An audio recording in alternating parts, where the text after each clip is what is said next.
Многих из них сжигали, топили, заражали болезнями. И вот по поводу этого собрались раввины и сделали завещание, или, можно сказать, обращение к своим евреям. И вот что было сказано.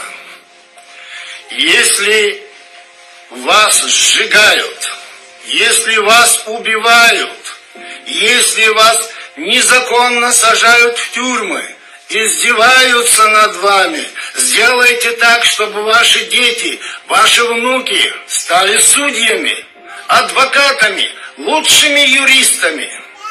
Если вас травят, если вас травят болезнями, заразами, ядами, сделайте так, чтобы ваши дети, ваши внуки стали лучшими врачами, лучшими аптекарями, лучшими фармацевтами. И мы видим, что завещание раввинов воплотилось в жизнь. И вот я обращаюсь теперь к чеченцам.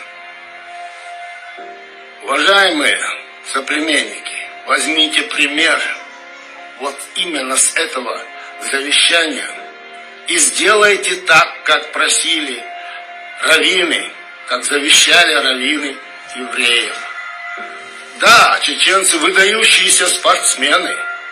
Да, чеченцы достигают высот в спорте, становятся на высшие ступени по борьбе, по боксу, вольная, без правил и так далее, разные типы борьбы.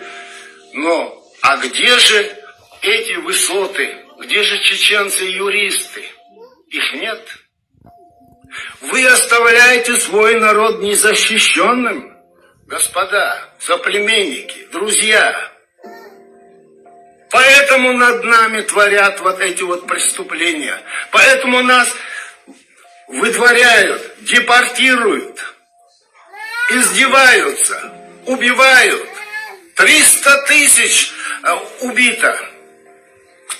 Страна разорена. Кто понес за это наказание? Почему Сталин и эти люди не наказаны за депортацию? А ведь нам завещано нашими предками о том, чтобы не оставить это преступление безнаказанным. Я родился сам в депортации.